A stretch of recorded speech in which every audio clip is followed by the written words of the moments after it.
Ousmane Sonko, voici ce que vous avez dit. La monnaie pour la zone Afrique de l'Ouest. Et je demande à nos autorités, on a deux présidents de la République ici présents dans la salle, il nous faut avancer sur ces questions-là qui ont été résolues partout ailleurs dans le monde, quelquefois de manière unitaire, pour ne pas dire la plupart du temps. Combien de pays ont une zone monétaire commune? C'est très peu. C'est pratiquement l'exemple qu'on a, c'est l'Afrique de l'Ouest et l'Afrique centrale. Pourtant, les autres pays s'en sortent plus ou moins. Nous connaissons les problèmes, nous savons les réformes qu'il faut faire. Depuis des années, c'est posé sur la table, mais il y a un manque de courage politique. Et il est temps que nos autorités prennent des responsabilités pour faire les réformes. Autrement, les peuples le feront avec place. Vous parlez de courage politique? Vous faites un croche-pied à votre président, un croco-jambe à votre président, Bassirou Diomaye Faye, en le mettant face au mur, en lui disant, il y a deux présidents ici, la monnaie, etc. De quelle monnaie parlez-vous? Du franc CFA? Ensuite, parallèlement à ça, Ousmane Sonko et Bassirou Diomaye Faye, vous avez complètement chassé de votre discours la dette sénégalaise qui est de 40 milliards de dollars pour laquelle les Sénégalaises et les Sénégalais doivent travailler peut-être 4000 ans. Je répète, 4000 ans pour la payer. Ok?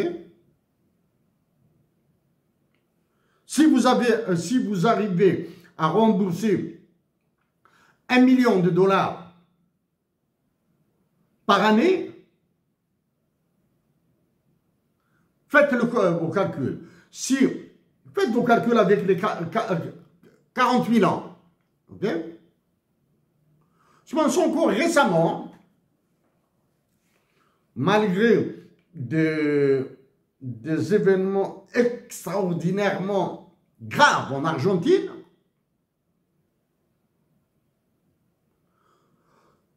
les Argentins sont restés plus ou moins calmes. Qu'est-ce qui s'est passé? Le président de l'Argentine a demandé au président des États-Unis d'Amérique, Donald Trump, avec qui il s'entend très bien, de faire un swap monétaire. De faire ce qu'on appelle, c'est une nouveauté, une monnaie swap. C'est-à-dire inonder l'Argentine de dollars américains. Dans la position qui est la sienne, le président des États-Unis d'Amérique est allé sur un tout petit 20 milliards de dollars. Okay? Vous continuez à assassiner. C'est vous qui assassinez les peuples d'Afrique. C'est vous. Ce n'est ni Macron, ni Donald Trump, ni Vladimir Poutine, ni Xi Jinping, ni personne d'autre. Ce sont les chefs des présidents, soi-disant présidents, et les généraux africains qui tuent leur peuple. En Israël, c'est le terroriste Benjamin Netanyahou qui va exterminer les Palestiniens. Pour lui, les Palestiniens sont des étrangers. Vous, en Afrique, ce sont les Africains qui exterminent les Africains. Continue.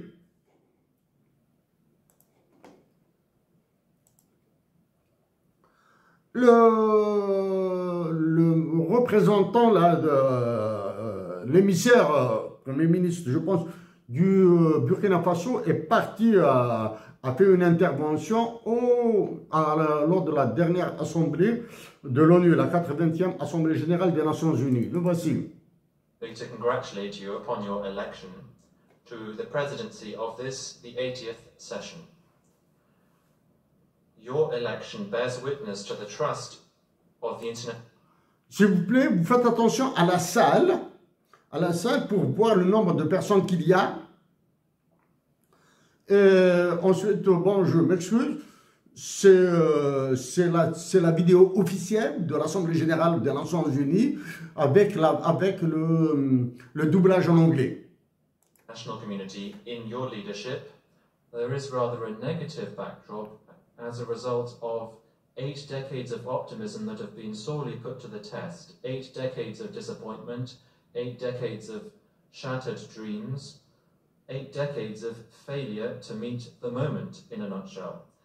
How can we understand the fact that Africa, the cradle of humanity, and where there are so many conflicts, and which represents more than 1 billion human beings, remains excluded from the Security Council's decision-making bodies? How can we accept the fact that peacekeeping missions, financed to the tunes of billions of dollars, are leaving our countries in the lurch and are leaving behind frustration and suffering rather than tangible results? The causes of this collective failure are well known to all, notably the member states themselves, who, after 8 decades, have, within this General Assembly, devoted their energies to defend noble causes and to propose realistic reforms without being successful in this quest. For almost a decade now, Burkina Faso has been attacked by terrorists supported by dark forces. These groups are coveting our resources. They are trying to shatter our sovereignty and impose the law of chaos. But rather than resigning ourselves to this fate, we have chosen to stand up with dignity and resistance. Under the leadership of our President, Captain Ibrahim Traoré, we decided to take our destiny in our own hands by... We've always stated that terrorism is being used as a pretext, a convenient pretext, for certain states to pillage African resources. Thus, our countries are being